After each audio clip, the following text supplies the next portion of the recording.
Yo, guys, what's up, boys? We're here at the Wretched Wrestling Podcast. Hey, everybody. Yo, we're here. We're there. We're everywhere. I gotta get something to prop my fucking phone up every week. Do we have a toilet paper roll we can put? I mean, that is what the Wretched Wrestling Podcast is all about. It is about toilet paper. TP, baby. Yeah, we're shit. Guys, we are here. Held up by a If you have not tuned into the Wretched Wrestling Podcast before, you are probably better off. But for the most part... But if you're listening, then God help you. Yeah, well, God help you. You need some help. I'm on the screen, so I'm not going to introduce myself yet. No, but I'm Fred. Oh, okay. Sup? Hey, everybody. We're going to get started in just a second here. A second. We on Facebook Live, too? Yeah, we are live on Periscope and Facebook Live. Facebook! Which means we're also live on Twitter. Mark Zuckerberg, I know you're watching. What? Mark Zuckerberg. Why is he watching? Oh, because he's a big fan of the Wretched Wrestling Podcast. Oh, naturally, of course. Like, the best podcast there is. Is that not working? Well. We might have lost Facebook Live. Try it again. I think it's not working. Oh, no. Alright, Periscope's working, though, I think. I have no idea. You're going to have to retype the description again. Oh, man. Yeah, we're not live, currently. How do you do it? I don't think so, right? It just says live. It would say live, and that's it. You're way off screen, by the way. Am I on this one? That's not this one, this one. Alright, well, I can't tell. I haven't situated myself yet. So I just click finish, or? That's what she said. Here, let me pull it up on... Yeah, how about you do that? On the Facebook. Oh, yeah. Sorry, guys, for the technical difficulties. We are trying to tune in on Facebook Live. Oh, Jesus. We need the best audience there is. Which is no audience. Situated myself yet. So I just click finish, or? No, it's working. Oh, I guess it is working. I guess I can't. I guess you're But that means no one can see us! I am off-center, aren't I? Sorry, guys. Just on that one. Alright, let me fix that. Sorry, guys, for the technical difficulties. We'll be talking about WWE Backlash and all that crap. Yeah, I can't get it to work for some reason. Oh, now I moved everything. God damn it. This is great. I'm so glad all of our followers...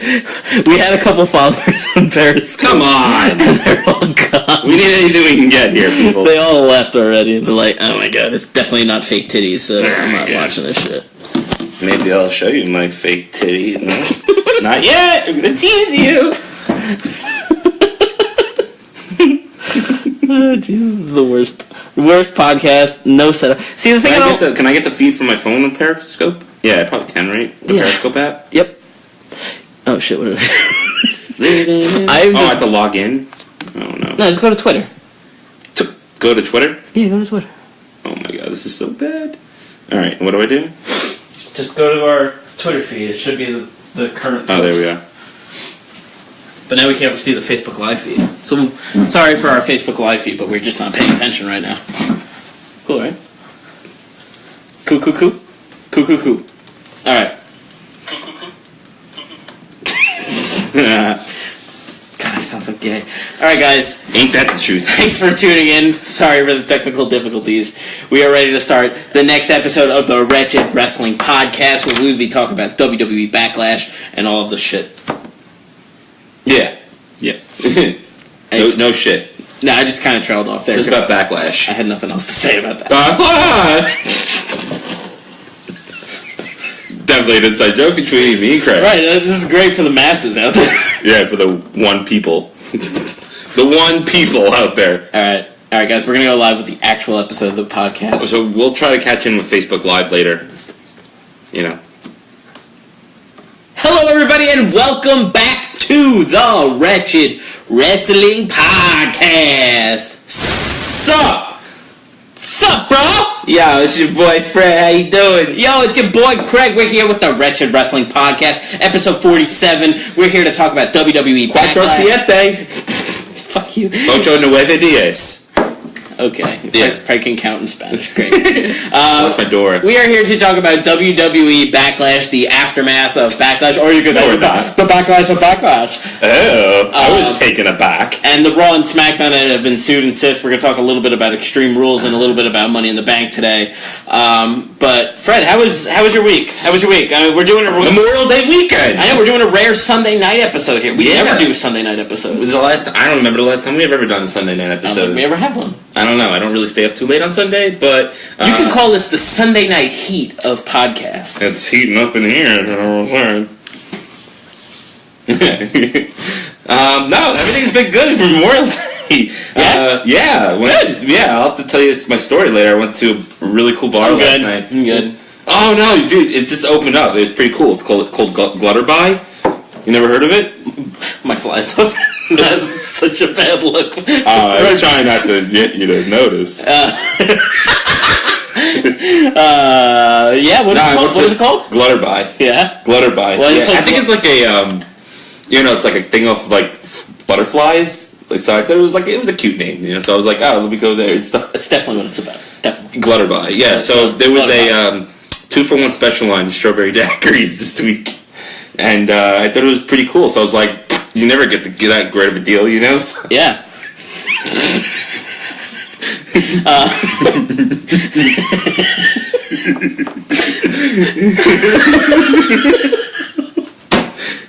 What?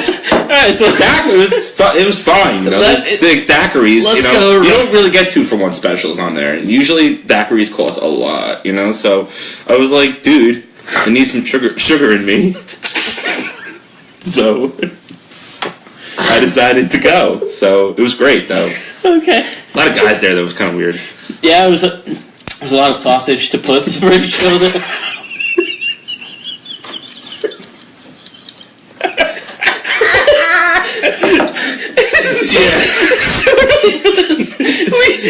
I was going to tell you later, but you wanted to know now. Oh, wait a second. All right. GB Glutterby. Is that? Oh shit. Yeah. GB. You just got that now? No, I didn't understand that. What does that stand for, dude? Nothing. Like grass bar? Like there's like homemade beers and daiquiris? Yeah. I never had a homemade daiquiri before. It's a gastro brew. That's what it stands for. Oh, cool. Yeah. Yeah, usually I have like homemade like pina coladas and stuff like that, Yeah. A lot of homemade white drinks, so it's alright. So, he's really good. We're really good at selling this gimmick that we got going on. So we had Backlash. Oh man! All right, it's gonna take a while. It's gonna take a while to get through this episode. Oh fuck! Wait a minute, I went to the wrong bar. Wait a second. Shit. Backlash. Can we talk about Backlash? All right, let's deflect it. Delete. Yeah, delete. Obsolete it. So I thought Backlash was pretty good. What did you think? Yeah, it was good actually. Yeah. Definitely passed my expectations. Okay. Exportations, yeah, I mean, that's a word. I actually didn't see the pre-show match with Ty Dillinger and Aiden English. Yeah, it was nothing. It was nothing really good? Nothing to write home about. Standard pre-show match. They gave it a couple minutes. Nothing. Well, who gives a shit? We knew Ty Dillinger was winning. I think my expectations were so low that I just, same thing with Payback. My expectations were so low that you ended up enjoying it. That I ended up enjoying it, actually. Yeah, that happened with Hell in a Cell as well, right? Like, we were kind of who gives a shit? All the pay-per-views just have our expectations really low. Although I am looking forward to Money in the Bank and Extreme Rules, because I feel like those already have both of them have great main events right now. So. Those are always the good ones, Money in the Bank you can't go wrong with. But now I'm sure they'll be disappointed. Yeah. So Backlash actually started off with Shinsuke Nakamura's main roster debut against Dolph Ziggler, and they gave it a good decent amount of time, about 16 minutes. It was long for a Shinsuke Nakamura debut, right? Yeah, definitely. It was good. I'm thinking back to. I'm trying to recall now. We're about a week ago. It is a week ago. I know. Doesn't it feel like so long already? It does. It feels like. I'm like, we'll talk about Backlash. I'm like, I almost was going to say Payback. Right. It almost felt like that was first, though. It was good. The thing was, it was kind of expected that he was going to go over. So it's kind of.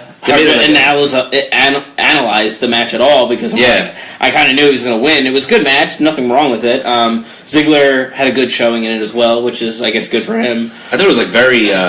I mean, maybe just the way we were like bitching about how Dolph was getting pushed and stuff. It seemed a little like back and forth contest. I thought it was really going to be like pretty much dominated by Nakamura. I was actually surprised by how close Ziggler was getting with his shit. You know? Yeah, I think so. Anyway, I don't know. Yeah, it was a good match. That was long. It was like 15-minute match. I mean, I think there was almost 16 minutes. The tag team match was less time than that. Actually, yeah. You know, it's kind of weird. It was the second longest match on the card. Actually. Yeah. So I mean. For anyone who hasn't watched wrestling, they just watch wrestling at all. Oh, yeah, while you're watching our podcast. No, so they have this week on SmackDown. They announced, I'm messing up all my words.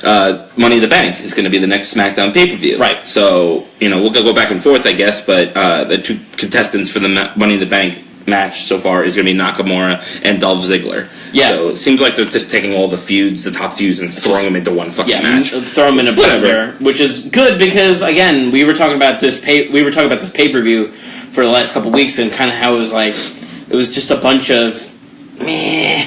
So yeah.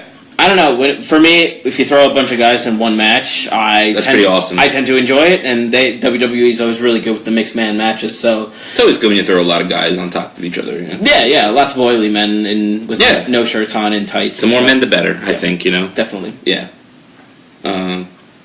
What? No, nothing. No. Okay. Next on the Backlash card was nothing. Oh. No. Usos defending the tag team championships against Breezango. So we've been talking about the Fashion Files, right? How Fashion Files have been so good. Yes. Been so good. Even this week was pretty good, I think, also. It was. They teased it might be over, but they're not. Thank God. Thank God. Thank fucking God. By the way, it was another good thing. They always have like one great line every week. Yeah. This week was... they were both relinquishing their fashion police badges to Shane McMahon, and Shane's like, you guys aren't real cops, right?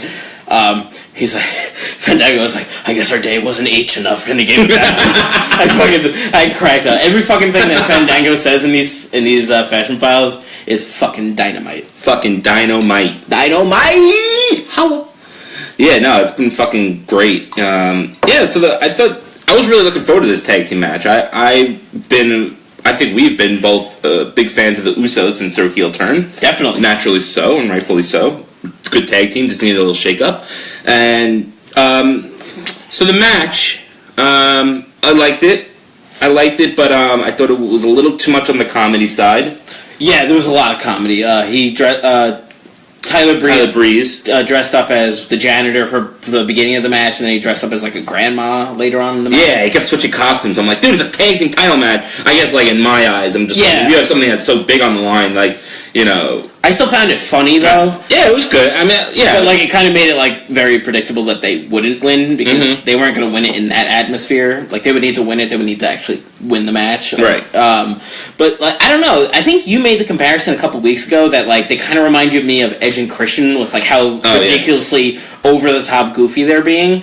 And, like, ever since you said that, I'm like, that's exactly what this feels like to me, and I'm loving it right now. I'm fucking loving the Fashion Files. I'm loving the Breezango gimmick. I can't believe I'm saying this in 2017, but I love Tyler Breeze dressing up like a fucking retard every week, and Fandango being absolutely amazing with his deadpan, like, delivery. I love this tag team. This is, like, one of my favorite things in wrestling right now. And just think, a couple months ago, Tyler Breeze lost to Nikki Bella.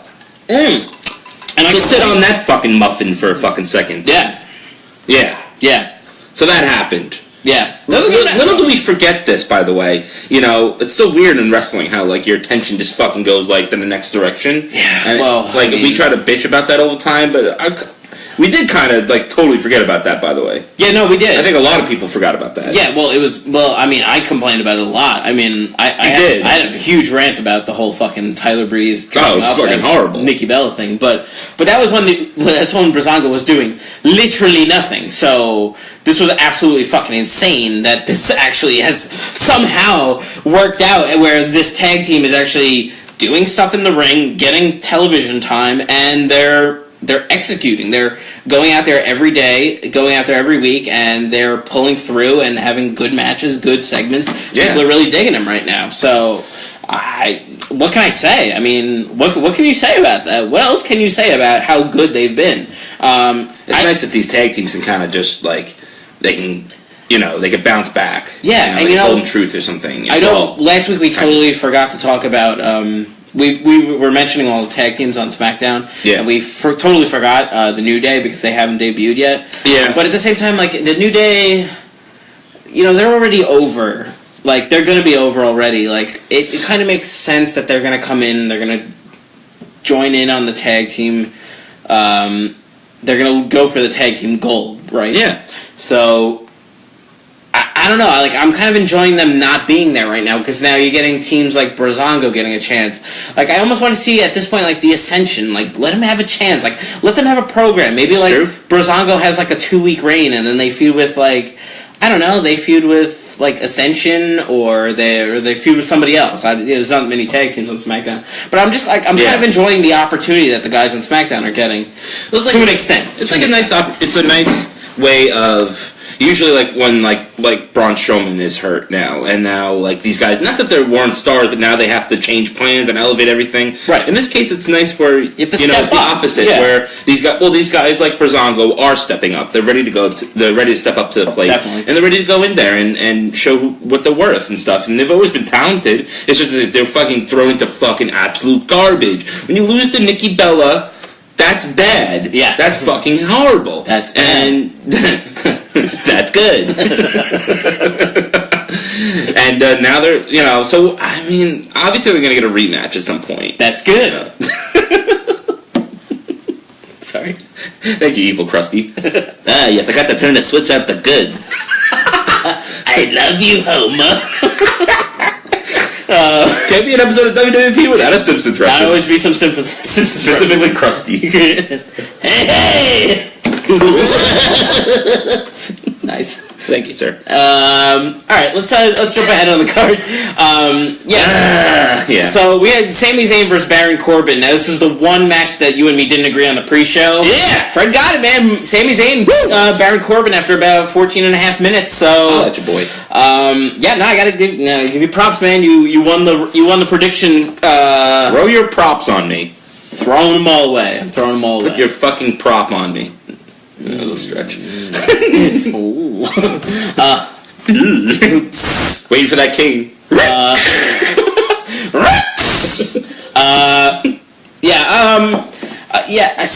So let's talk about what happened on SmackDown then. And this was I was going to talk about this before, but now I guess I'll talk about it now because it kind of fits into the last. Talk about it now. So they had a rematch on SmackDown. I'm like, oh, okay, so Baron Corbin's going to get the victory on SmackDown. But then Sami Zayn gets like an early roll-up, and he shocks and beats him. That's weird. and then, okay, so it made sense because then Baron Corbin just beat the shit out of him, and they did like, he killed him type of thing. And I keep saying, like, they're gonna do this fucking Baron Corbin thing this year. He's my early pick to win Money in the Bank this year. I'm throwing that out there now. I wish I can disagree with you, but I have to kind of agree with you. Right? Yeah, because it shouldn't go to one of the bigger guys, like Nakamura carrying around a briefcase every week. It's too early for him. And he has this elaborate entrance, like he has to carry a briefcase around, and that's kind of weird. I know, it's like... Or Ziggler, I don't see Ziggler. It always fits better on a heel, too. Like, the faces, like, when Dean Ambrose won it last year, like, he just cashed it in right away. Right. It, like... That made sense. He said he would do it, too. Yeah, there's something about the heel carrying it around with him, at all times, so that, like, it's a constant reminder that he's going to cash it in at any point. You never really know when he's going to do it. Yeah. But, like, when a face has it, it's kind of like, I don't know, like, the only one that they did really good was when RVD won it, and he said, I'm going to cash it in at ECW One Night Stand. Like, that one was really cool. That was cool. Because he, like, stretched out. It wasn't a shock that he was doing. He, like, stretched it out. But, like, otherwise, when faces do it, it's always, like, it's the shock factor, and it's kind of like being a heel, like not Alberto Del Rio, Dolph Ziggler did it. Now, you were there for the first one. Yeah, I was there when Edge cashed in. For the first cashed one. Yeah, I was in Albany seeing New Year's Revolution against. It was a terrible pay-per-view. Main event was an Elimination Chamber match. Back in the day when they didn't have a pay-per-view called Elimination Chamber, mind you. Right.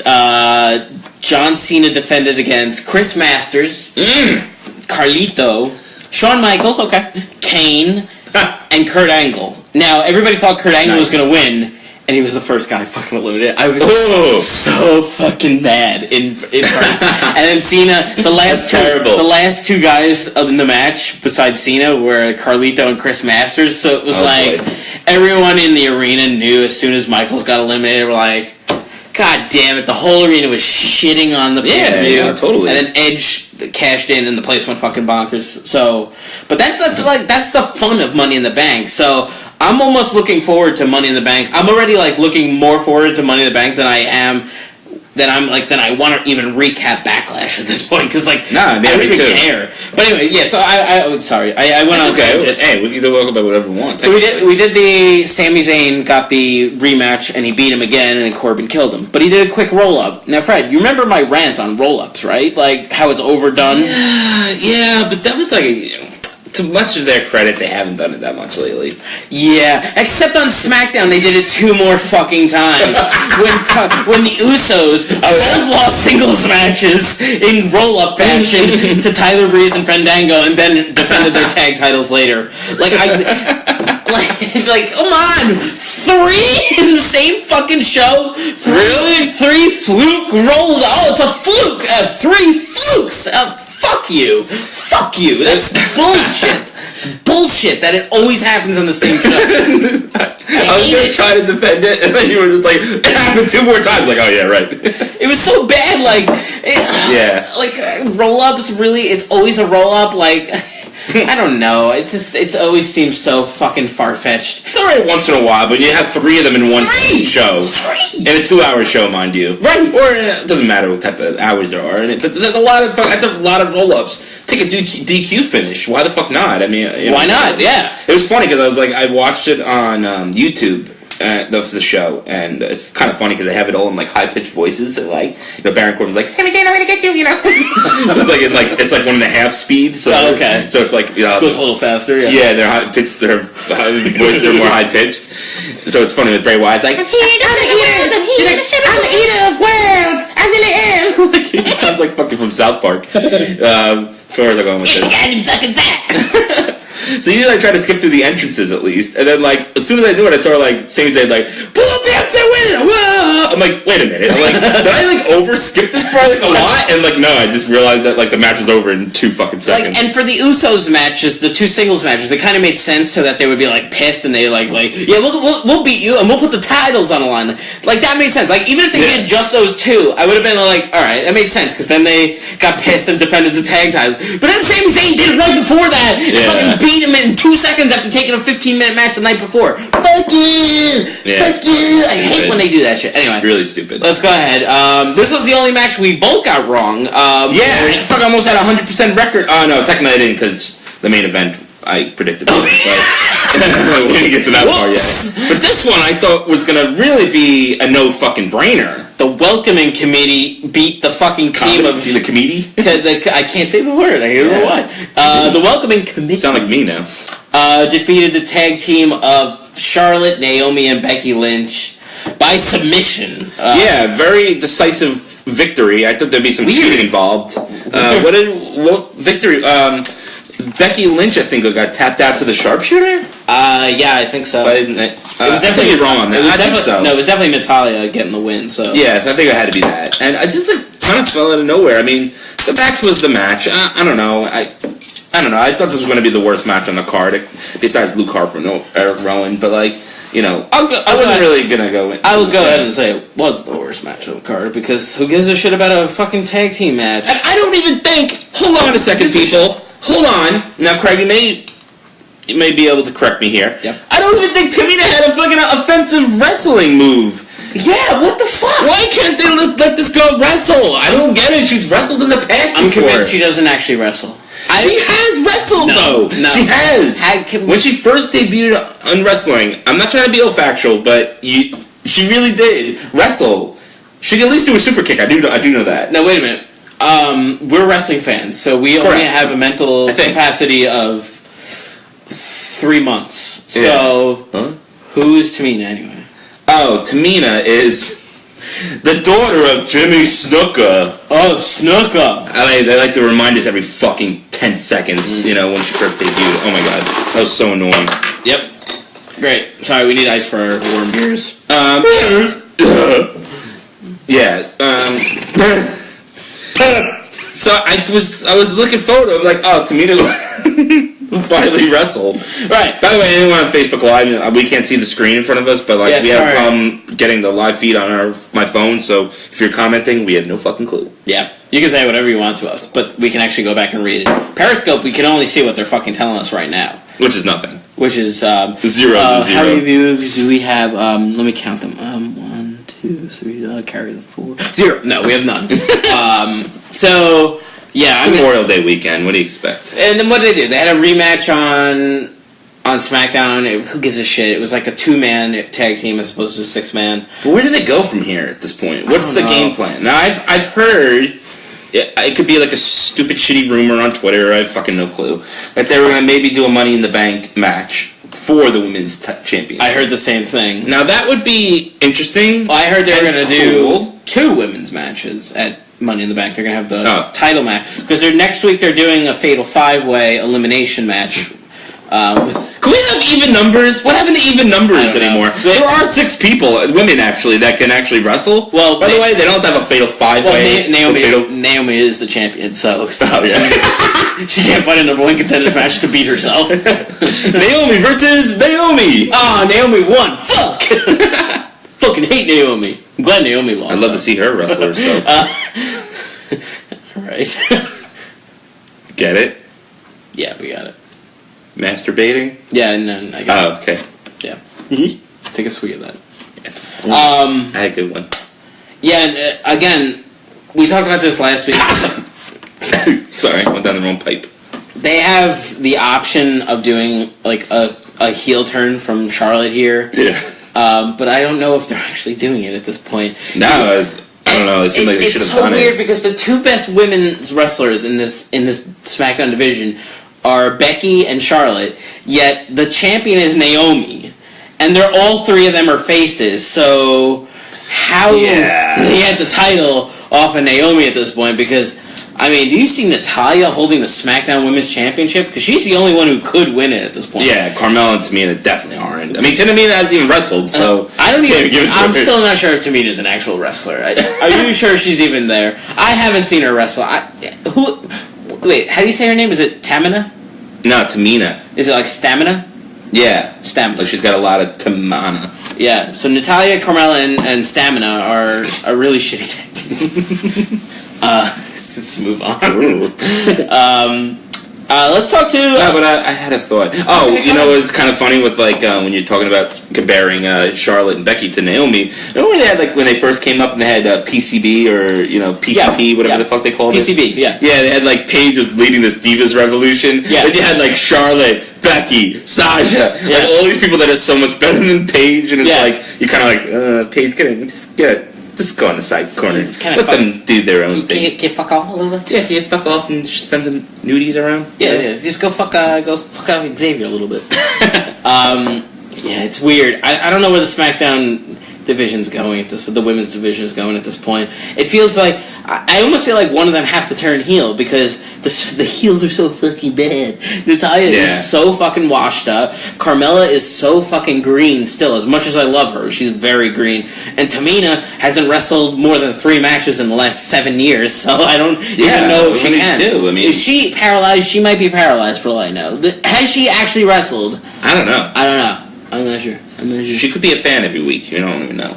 I wouldn't even know. Oh, you know, she might be that long-haired kid that's sitting in the front row. He jump up. Who is that guy? Could someone let us know? Because he's like the creepiest guy in the world. He looks creepy. I want to know how people go to WWE shows, like travel the world to go to them, and then pay top dollar to sit in the front row where you're facing the TV every week. I have to work to do anything. I have to work. Like, I have to get paid. Like, I don't get paid. Even then, we can't even get front row tickets for fucking any show. I mean, we could, but we wouldn't because it would be a waste of money. Yeah, it's like $3,000. It is the Wretched Wrestling Podcast. It's not like, we have Wrestling Podcast. Like, the Wrestling Podcast. It's like wrestle. It's time for the Spooty One Wrestling Show. He has the wrestling. Shall we just move on then? Yeah, let's go to the match of the night. I mean, Kevin Owens versus AJ Styles for the United States title. We both kind of hit this one right on the fucking nose. We said it would be some... There'd be some shenanigans. It wouldn't be... Yeah. It kind of felt like Kevin Owens wouldn't get a clean victory here, but we felt like he was definitely going to win he was going to retain the title here. It's a weird situation. It was a good way of doing it, where like they fought to the outside. They gave this match a lot of time. It was 21 minutes. And they started brawling on the announce table. He kind of like knocked his foot into they pulled the TVs off of it, and his foot got pulled into it, and he got wrapped around some cords. So and he got counted out, and it didn't look too gimmicky. And it looked like it actually could be stuck in there. Yeah, you know. So I thought it was actually really well done.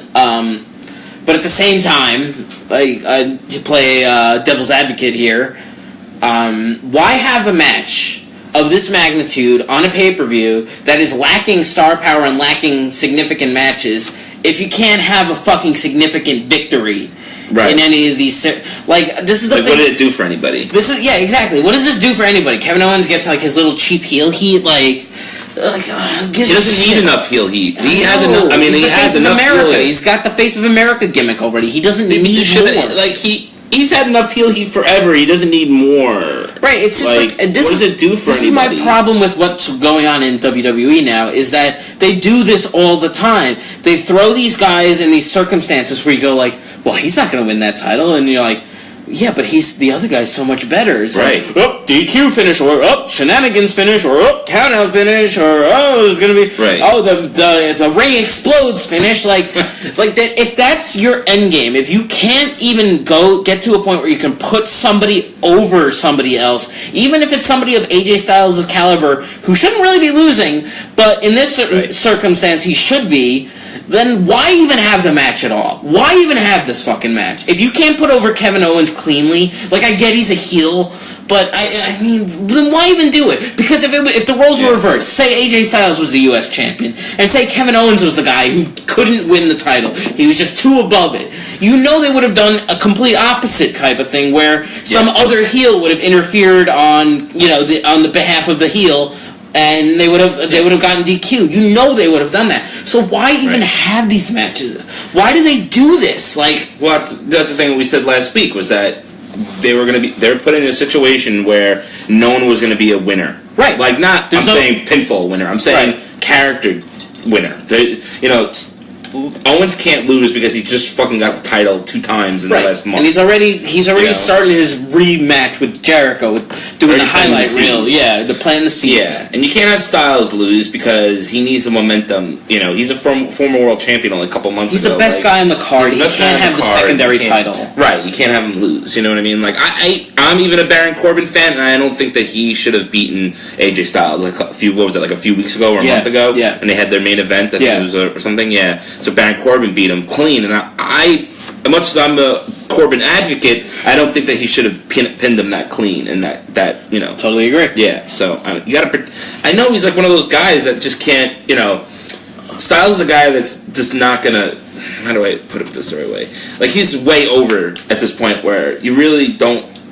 He could lose a bunch of times and he'd still be insanely over. Right. Because just by his wrestling skills alone. It's just, he's so over. He got over as a face, naturally, which is hard to do. Right. When Styles... Organically, It wasn't even like Styles was trying, really, He was still being a heel, and he was getting cheered every week. That's the sign of a guy who's bigger than whatever the company has planned for them. Right. You just can't take advantage of that. This takes me back to the Attitude Era. And this is what was good about the Attitude Era is they had a lot of shenanigans, but they still had the main events were still... The main events still always had a definite winner. Even if it was even if it was shenanigans to get it over, the title would change hands or it wouldn't change hands. It was all about who won the fucking main event. I'm taking it back to another Chris Jericho thing. I always take it back to Chris Jericho. Jericho was feuding with China. They were feuding over the Intercontinental Championship. R.I.P. Yes, R.I.P. China. And I remember how Jericho hated her because he thought a woman didn't belong fighting for the Intercontinental title. And he was a heel and China was a face at this moment.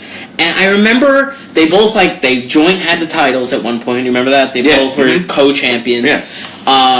And then they had some kind of match where Jericho lost to China. And I remember thinking about that. I'm like, oh, this is such a devastating loss for Jericho. And and he was a heel, and how he was how he would react. Obviously, in no stretch of the imagination, Jericho should have never lost to China. In the same circumstances that AJ Styles should have never lost to Kevin Owens. Period. He should have won. Technically, he's the best wrestler on the card. He should have won. Just like Jericho should have won back then. But storyline purposes, it made sense that China won because it gave Jericho this he came out. I remember the next day on Raw, he was so embarrassed on Raw, and I loved how real it felt to me, how he was just portraying this embarrassment, he just looked so uncomfortable in his skin, that. I lost to a woman for the Intercontinental title. That's true. That's what this should have done. If AJ Styles had to lose a match he shouldn't have lost, it should have been Kevin Owens beat me on this night and this night only, and that's it. Let him just beat it. Why does it have to be these shenanigans? Oh, count out, DQ, all this crap. Once in a while, the underdog should just beat a guy and not have any reason why it wasn't a real win. Yeah, even what's lesser extent, Baron Corbin lost to Sami Zayn 2 weeks, technically twice in a 48-hour period, and then he beat the shit out of him afterwards on SmackDown. That makes sense to do that because that's the type of character Baron Corbin is. He's gonna get pissed off and fucking beat the shit out of you if he doesn't get his way. Absolutely. So it's a real reaction. I don't know. It's I agree. You know what I mean, though? It's okay to feel shame and embarrassment in wrestling. It's okay. You don't always that makes sense. You don't always have to be. Every week in wrestling should feel it's even if a guy Spike Dudley beats the Big Show, it should still, even if it only lasts for 1 week, it should still feel like a victory. It shouldn't feel like this cheap, oh, he got lucky type of thing, because the next week they could do it again. That's what it should be about. It shouldn't be about it was tainted, he didn't really beat him. No, let him actually beat him once. Let him actually beat him and not have any shenanigans, no outside interference, no countouts, no using a weapon illegally, nothing. Let it just happen once in a while. Because it's good booking. Because in that live moment, that crowd is only there for that one show. They're not going to be there next week. So it's a big deal to that crowd that's there. Yes. The people who are there next week don't give a shit about what happened last week. They care about what's there then. Right. So it doesn't matter if Kevin Owens beat fucking AJ Styles clean, which it should have happened at this point. We knew this was going to happen, which is why I don't like it. So I'm sorry I went on a little rant there, but it's fine. I'm tired of this booking. They do this. They've been doing this for the last 15 years of the same shit. Change it up. Let a guy who should win lose clean. That's even why I even liked to kind of agree with you on that, but it's the whole Golden Truth storyline with them going into the tag team turmoil match, because they acknowledge the fact that they lose a lot, which, let's face it, a lot of these guys don't ever do that, and it was real emotion, they really wanted this, and it made sense, you're a team that loses all the time, and you want, they didn't just get a random tag team match, they had to earn it, and they had to acknowledge the fact that they sucked it, and they're dude, we really need to step it up, it was that's how you would really feel if you sucked ass, and that felt shitty when they lost. You felt really shitty about it. Yeah. Oh man, I'm I really want. Just took you out of it for real life for a second. Cheated. They just lost. That's what was good about it. It wasn't Cesaro hit him with a chair in the back. And Cesaro and Sheamus are heels, but they didn't cheat. They were the better team. It was perfect. And that's okay. It's okay every once in a while for I watch sports all the time. I always compare it to sports because I'm a big baseball fan. I'm a big Yankee fan, a big Islander fan in hockey, and sometimes the underdog beats them. I've seen so many Yankee teams over my fucking 20 years of being a Yankee fan lose to teams that they shouldn't fucking lose to. It happens all the time. They always lose to the Royals for some reason. They lose to the Royals. All the time. When the Tampa Bay Rays sucked dick when they were called the Devil Rays, they always kick the Yankees' ass. I can't explain why, but it happens. The Islanders have been a fucking terrible team my entire fucking life life, unfortunately. We're crying about it a little bit. And they beat, like, the Boston Bruins every time they fucking play them. Like, it happens. So, like, why can't that be a thing in wrestling where, like, a guy just has a guy's number or something? Like, I don't know. I went on a little bit about it. Yeah, but still, it's something it always annoys me about wrestling, especially WWE. I feel like I don't even know if this happens in TNA because I don't watch TNA.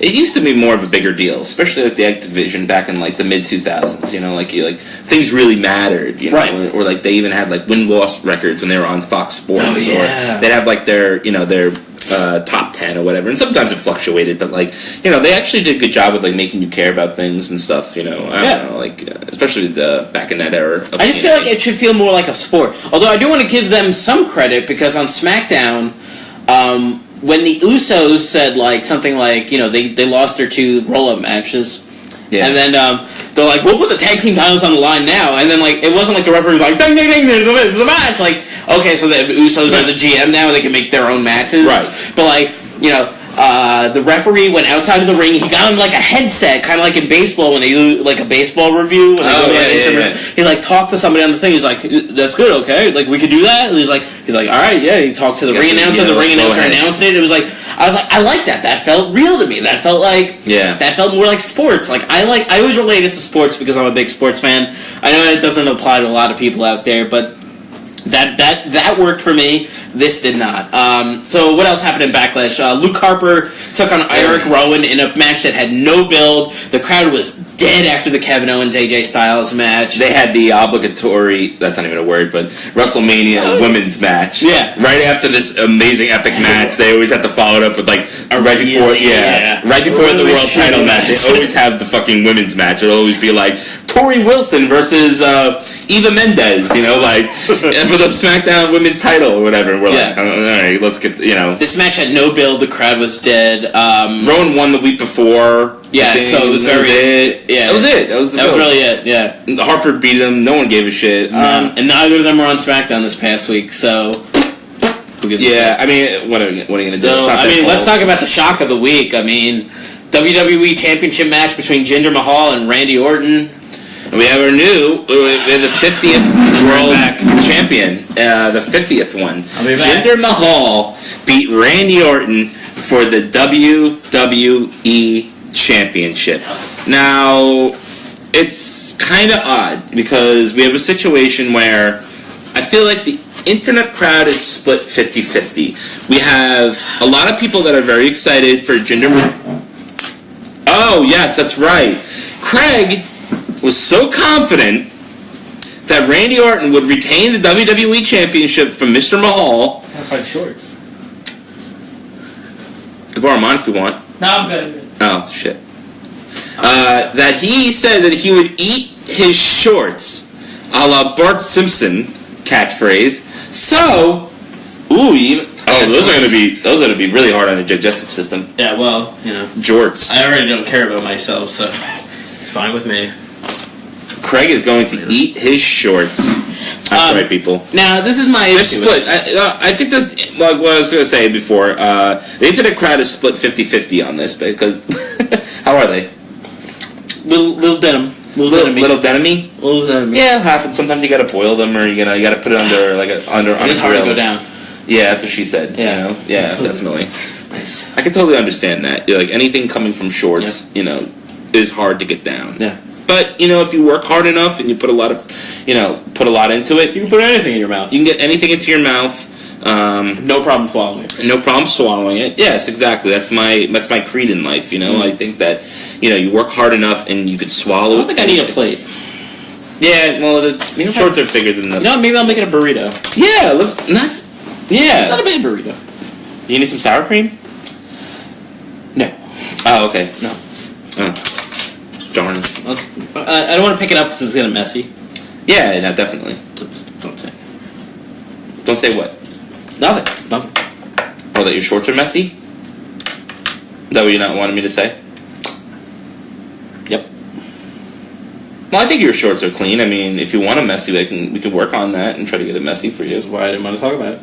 Oh, okay. Well, I know you're sensitive about your short situation and stuff, but, Yeah. Yep. I can take care of them if you want. No, it's fine. I got it. Yeah, my pants are fine. Oh, okay. Good. Nice and clean, huh? Your fly's open. Is it? Yeah, so I mean, let's talk about the WWE Jinder Mahal project. I mean... Wait, I was enjoying that. I mean, what the... God damn it. I don't even know how I feel at this point. I'll be honest with you. Part of me is like... I don't really know. I almost don't give a shit enough where I'm okay with it, because I hate Randy Orton so much. But then I watched SmackDown and I realized, oh my god, this was horrible. This was a terrible decision. Now, my problem with this... My problem is not so much Jinder himself as a person. Okay. I hate the fact that we're supposed to boo this person. Right. For whatever reason. They never really gave us a clear reason other than the fact that he was feuding with Randy Orton. Right. I'm sure he's been a heel in the past, doing it with Rusev. I mean, he said, like, you boo me, but at the same time, I feel like... I don't think they do for the most part. Do we really, though? I feel like there's no crowd reaction. And why do we? He's like, besides being Indian, what is so wrong with him? Besides him being terrible, but I'm just saying in general, but why do I want to boo him? He hasn't really done anything for me to boo him, you know what I mean? Like, right. He's been a jobber his whole life, so... Like, I kind of feel bad for him, if anything. Like you see with Owens, because you know him, and he's a shitty person, he's such a douchebag. But Jinder doesn't... He didn't really do that douchey, though. I mean, they didn't build him up long enough for me to hate him, because he was just kind of like, I'm a jobber, and then he goes to SmackDown, and he's like, I'm a main eventer, and I'm like, oh, good for you, man. And right? The title, I'm like, okay. Well, don't you know, that's... Like, he's Indian, he doesn't like pork, boo. Like, he's vegetarian. He doesn't eat any meat. WWE is setting themselves up for like very bad publicity with putting a guy who's a foreigner booking him as a heel, at least in 2017, because it's India. India is very common. I have Indian friends. Like, it's actually a very peaceful country. Actually, it is. I mean, nothing ever happens in India. A lot of fucking people live there too. Like, and the Dalai Lama wasn't even. All they're doing is they're alienating their fucking American crowd who does like. And let's be honest here, wrestling fans are fucking hicks and they're stupid. We are fucking retarded. So they're kind of alienating and be like, I don't like Indians because he's an Indian, so I must not like them all. Like, that's what they're doing. They're just creating this. All they're doing is adding to a negative stereotype of anti-American. They're literally helping Donald Trump's re-election campaign. That's really all they're doing. That's all they're doing. I don't like Indians. I think they smell. They're very good. Very sad. I think Dalai Lama was overrated. Let's move on. Heard he wasn't very nice. Not very nice. I wish he was Russian, but I digress. I call him my comrade.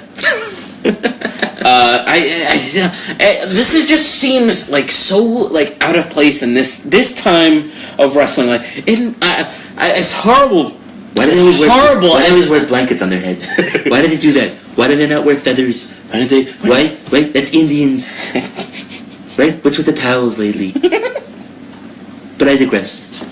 Like, this seems more of a thing that they should have done. Not even should have done. This seems like a thing they would have done in 2001. Like... Or 1990. Yeah, like... When the Cold War was still happening. It seems very out of place in the PC world we live in now, where, you know, you could go on Facebook and write one comment too many on Twitter, and you are literally fired from your job because, you pissed off the wrong people. Like...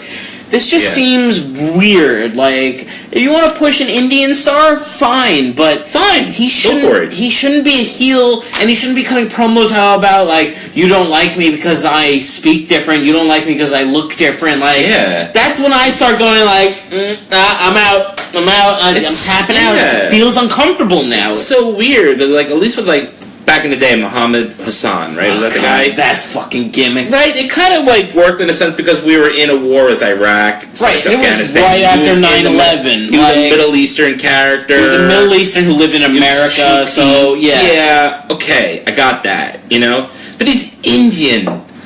They're like more peaceful than us. Yeah. There's not really like that doesn't make me want, boo, he's a bad guy! You know, even if I was a little kid. All they're doing is promoting booing a non-white guy or a non-black guy, pretty much. Like, he's not like everyone else on WWE. He must be booed. Like, no.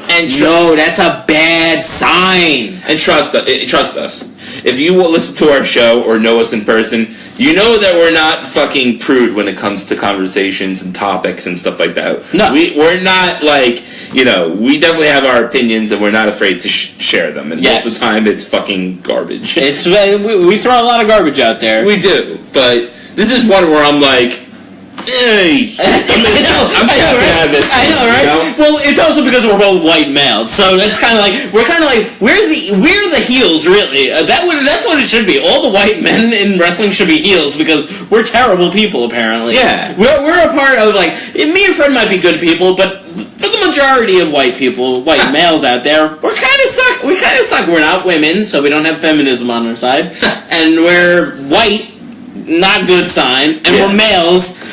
So it's just like I feel really comfortable. I don't have an opinion. I'm like, I'm gonna stay out of this one. I don't have an opinion anymore. Now, Jinder had this big celebration on SmackDown. Who gives a shit? Again, can we talk about the highlight of the Randy Orton Jinder Mahal match? Was the awesome bump from the Singh brothers? Yes, I totally forgot. Let's talk about the only good part of the match. Oh my god! By the way, the match was fucking boring as shit. Like, horrible match. I mean, even by Randy Orton's standards, it was fucking terrible. But we will talk about how fucking Randy Orton launches one of the Singh brothers on his fucking body head. drop and just released him on his neck. And the fucking best part of the show is Randy Orton making reaction. Ooh, I fucking killed him, man. Oh my god. I don't think I've ever laughed so hard watching wrestling than when Randy Orton almost killed one of the Singh brothers. Yeah, I don't think I've ever laughed that much for Randy Orton in general. Right, Randy Orton. That he was involved in anything. His reaction was really what sold it, too. Yeah, because he's like, I fucked up. Because when I saw it, I fucking went like, oh shit! And then he made that face, I was like, okay, he knows he fucked up. And it's fucking great. And like, in this era of wrestling, the tables never break, by the way. Anymore. I know. Like, Braun always chokeslams Roman on it, and it never breaks. You're just like, oh, that must have hurt. Like, right, but these are two cruiserweights. You should have expected they weren't going to break. Like, they look like little kids compared to Randy Orton. Randy Orton just fucking throws the guy, you know? Like, God, it's amazing. Like, it was fucking great. So that was the best part. That was the best part of the match. On SmackDown. I mean, that's Backlash for you. It was okay. It was a show. It was a show. Yeah, that it was. He's got a good point there. Yeah, but again, it was one of those pay-per-views I just wasn't looking forward to. The card did not drag me in. But we have Money in the Bank and we have Extreme Rules. Extreme Rules comes first. I believe it's next week, right? Yes. So the card is pretty much taking shape at this point. It's mostly, it's Extreme Rules. So we have the 5-way main event for the number 1 contendership of the Universal title. Right. Finn Balor versus Bray Wyatt versus Samoa Joe, Seth Rollins, and Finn Balor. Yes. So that'll be a fantastic match. Roman Reigns, Finn Balor. Roman Reigns, sorry, Finn Balor. Yeah, and that'll be an Extreme Rules match, which will be nice. We said it was no stipulation last week. We totally forgot. Yeah, that's pretty awesome. Rules have Extreme Rules. I didn't even realize that. It makes sense, obviously. Bayley is gonna face Alexa Bliss in a Singapore on a pole match. Whatever. Yeah, I mean, it'll be good. I think it's kind of cool that they incorporated the kendo stick into the women's division. I mean, looks like Bayley really got fucking. I kind of always like a weird stipulation in women's matches because they just don't do him that often. You know what I mean? Yeah. And I don't know. I've liked Alexa carrying around the kendo stick, like kind of like being like a bitch about it. I don't know. She killed Mickie James this past week. I don't know. I thought it was good. I like her grabbing the pole. Yeah, me too. I just like love it when she's like, especially when she's like stroking that pole. Yeah, definitely stroking that shaft. By the way, Mickie James is still fucking hot as hell. Oh yeah, God. She is. Like, how the fuck is she still like this attractive? I don't know, man. I don't even know how old she is at this point, but she's gotta be in her 40s now, right? Yeah, she's fucking nice, man. Yeah, good for her. She looks like Marissa Tomei a little bit, like Like oh yeah, she does. Right, actually, like almost in The Wrestler. Yeah, like she looks like her in that movie. Like she looks like she's been around the block a few times, but like she's still a quality bang. I definitely whacked that puss.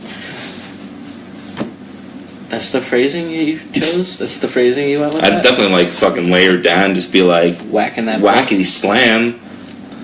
Like fucking give her the up down. Just be like, hey, want some dome? I mean, can you give me some dome? Be like, hey, what's up, baby? Can I sniff some of that puss? What, no, that's not. Is that not right? No, that was fine. Like, hey, no, that'll work. Puss City. Puss City. You're like fucking lay that meat down. Like, hey, get some boar's head.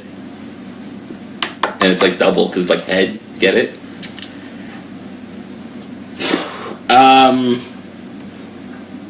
You could get stuff on me.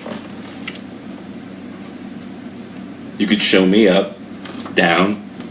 You could show me good times. You could be like, hey, baby. Tang pie ready to go. Serve it up hot. Serve it up warm. And then blueberries aren't good. Dandelion fruit. Well, so love dirty talk. Goldust had turned heel a couple weeks ago, and this past week he did. He cut a. Did you not know that? I am just kidding. Oh, okay. And he cut a like an old school like 24 karat productions like video. That's awesome. I'm kind of like digging Goldust in 2017 right now.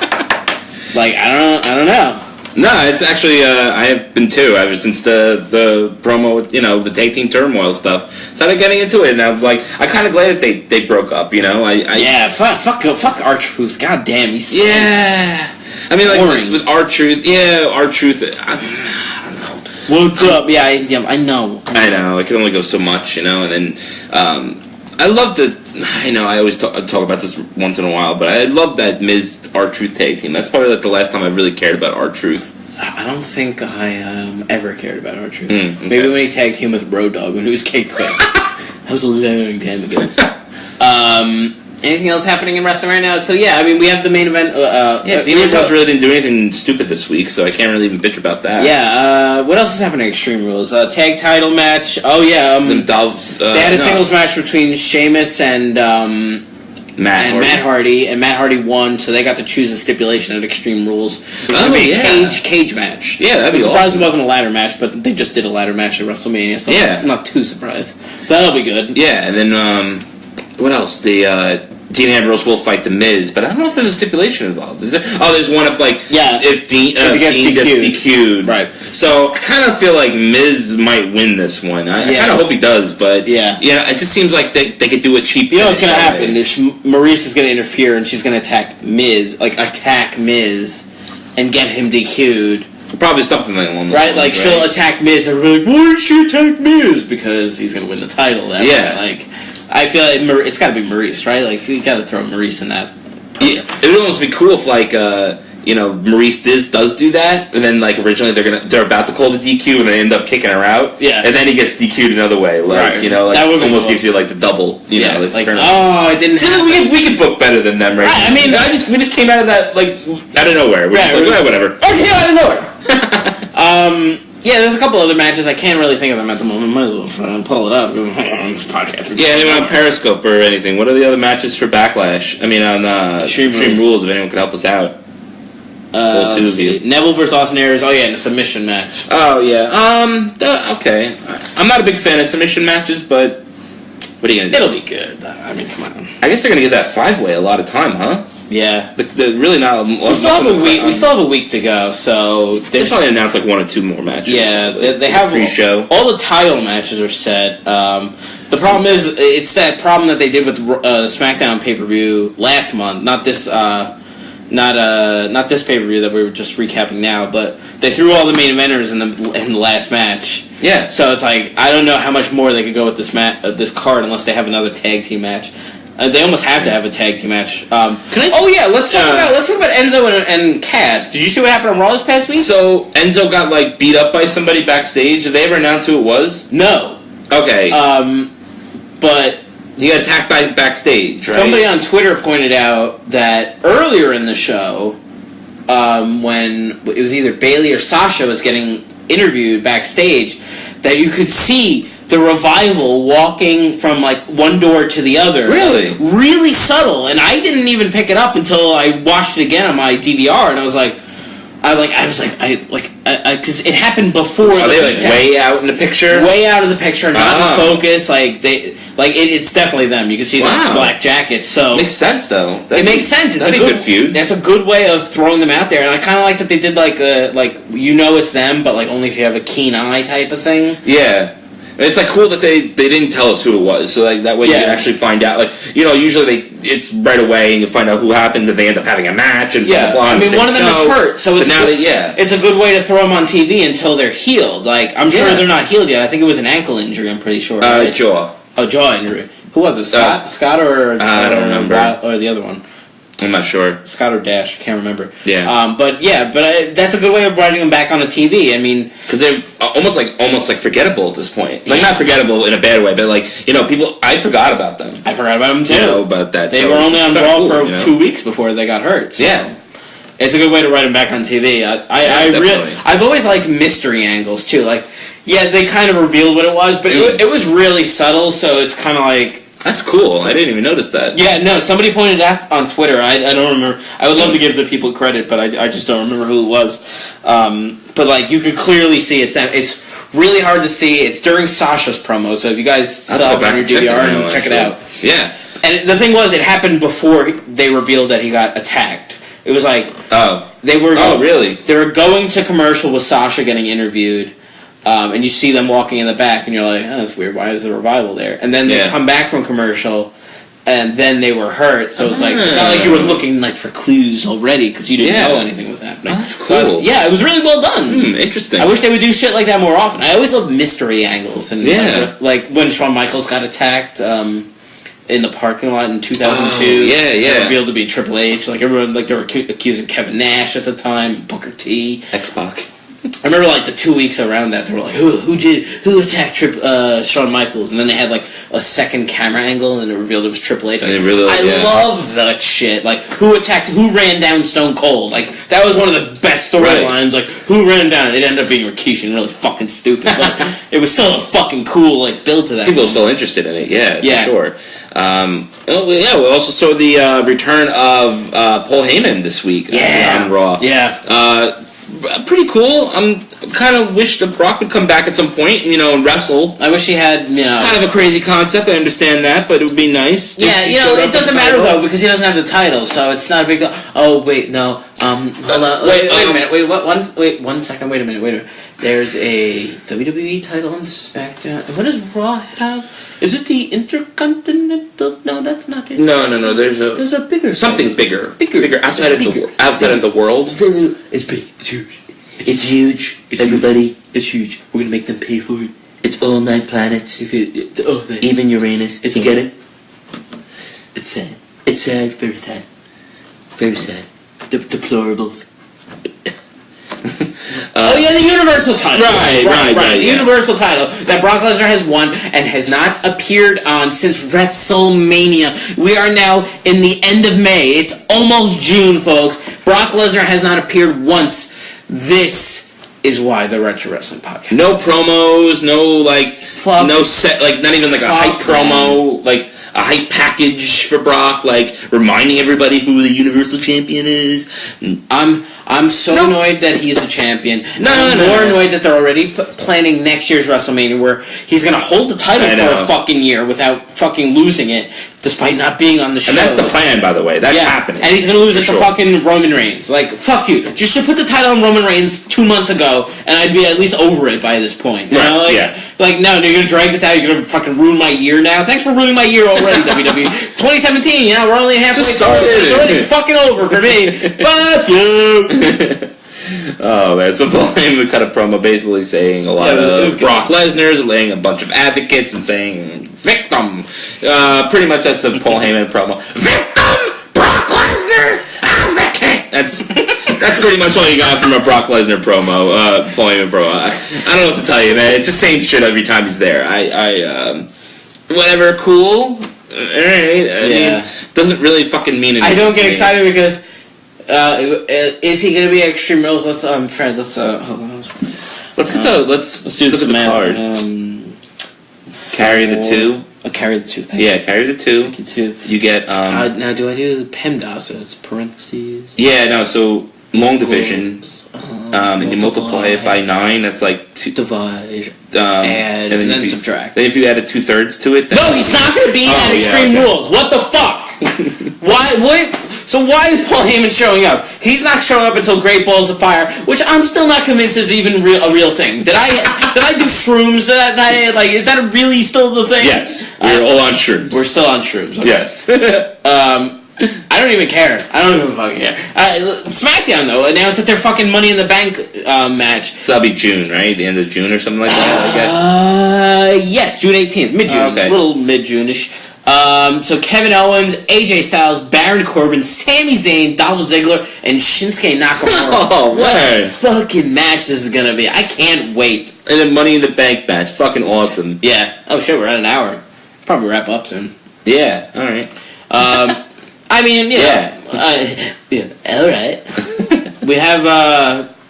We talked about it a lot already, and we should probably save some of our Extreme Rules thoughts for next week when we do our preview for Extreme Rules. True that. And Money in the Bank, we have time. We have about a month, a little over a month before Money in the Bank. Yeah.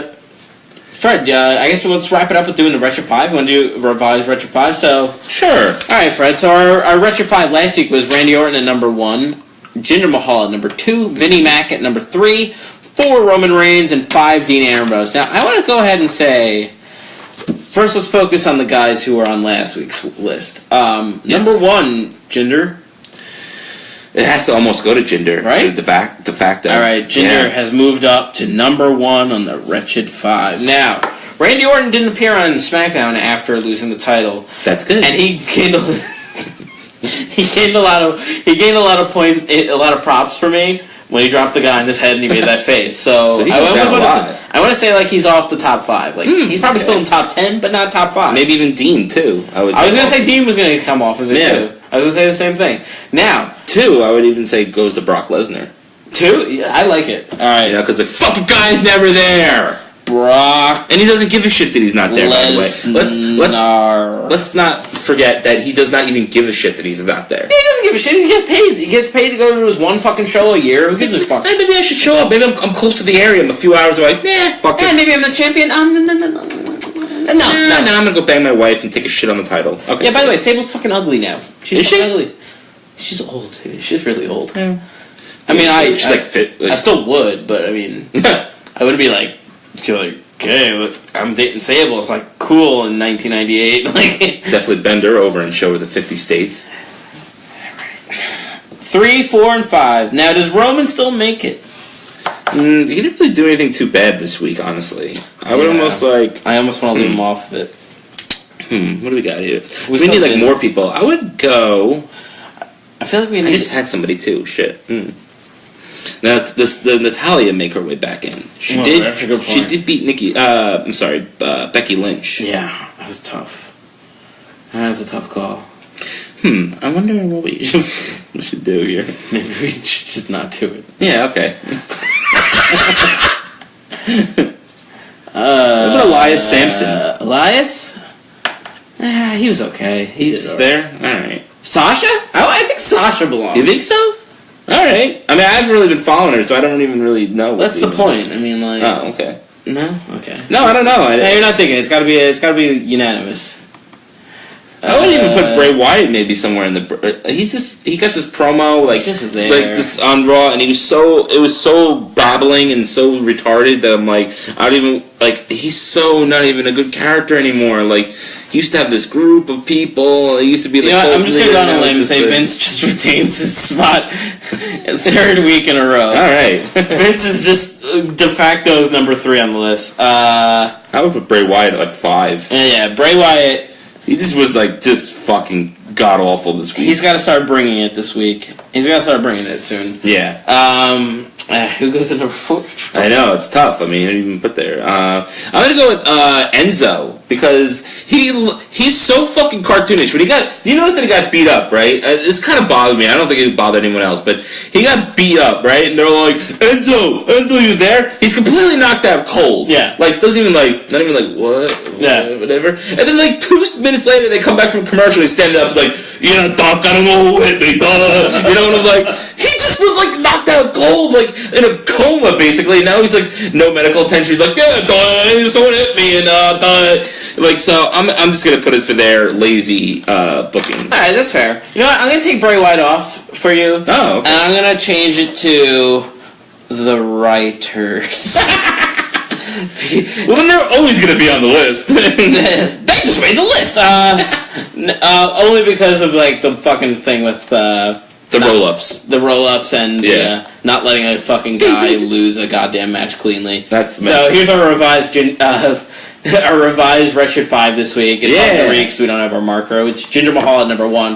Brock Lesnar joins the list at number 2. Vinnie Mac retains at number 3, even though he didn't do anything. Number 4 is Enzo for being really bad at selling things. And number 5 is the writers for sucking dicks. Right, exactly. Alright, guys, I think that's pretty much going to wrap it up here for the Retro Wrestling Podcast. I'm tired. I need to I'm tired. Tap it out. Tapping that shit out. Alright, dude. Do you want to sing your goddamn song? We love wrestling.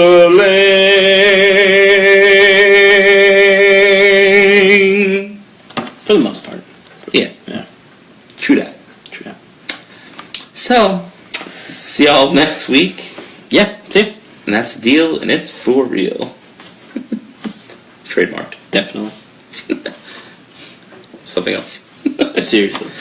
Oh, God. All right. Well, it's been a fantastic Memorial Day weekend. Yeah. Thank you for anyone that actually showed up. Well, I don't know about the live feed. Guys, sorry about the live feeds this week. We just haven't been able to answer. If you're not following us on Twitter, we're at Wretched Wrestle. Mm-hmm. Like us on Facebook at Wretched Wrestling. We're on Periscope now. We're on Facebook Live. We're on YouTube. We have lots of mediums. Right. Podomatic. Google Play, iTunes, we're everywhere, baby. Here, there, and everywhere. And this podcast was sponsored by Glutterby, the bar that makes you feel nice and safe and like giddy inside. You know, it just makes you feel all sorts of good stuff. So I recommend going there if you have the opportunity, and don't regret it. I thought maybe it was a good plug to maybe get this. No, it's a good plug. It's a good plug. For all the fans out there that would want to go to Glutterby. You know, for somebody who really likes to plug things, I think you really plugged that. You plugged that run really well. I did? You plugged it so well. I got straight to the point. I just plugged it in. There was an opening, you just plugged it right up. I just plugged that shit up and just screwed it in and locked it up. Exactly. And threw away the key. You get it? Like handcuffs? Oh, I got it. I got the reference that he was okay. There. It was good. Oh, man. And let me tell you, like I said, the strawberry daiquiris there were fucking to die for. They were so fucking good. They were so sugary. They were mixed perfectly. And it was like very smooth, not chunky. Like the liquid just came down my throat and into my gullet like it was like the fine wine, you know? The fine white wine.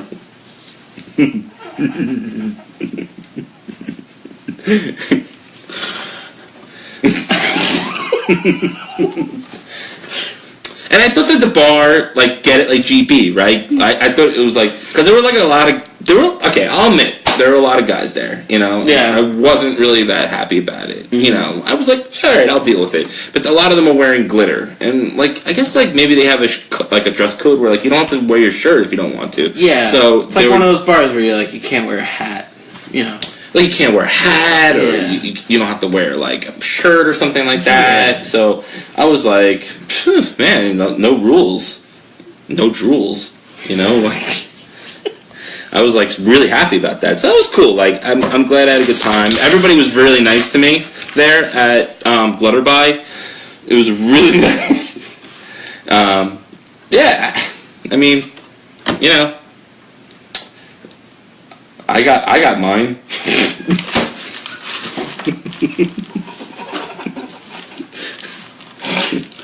I didn't feel tired this week too. Nothing happened like that, and I made sure I checked it. I asked them, "Do you have Adam's apples?" Because remember what happened last time. Yes. I don't want that to happen. And I made sure to feel their candy bars in their pockets to make sure that nothing was wrong. Good day. Good day. What? Toodaloo. Why are you so weird when I like try to describe things in my personal life? But I didn't think it was that bad. I mean, like, Glutterby is like a really nice place to go to. GB, you know? I like going to GB. Yeah. Toodaloo, Fred. Alright, well, I guess that's the Wretched Wrestling. Craig's, I don't know, he doesn't want to talk to me for some reason. But I'm gonna go, I guess, you know? Oh, I know what GP stands for now. Oh, no. Craig. No, wait, Craig. Okay, hold on. Let me just make sure that's true. Hi.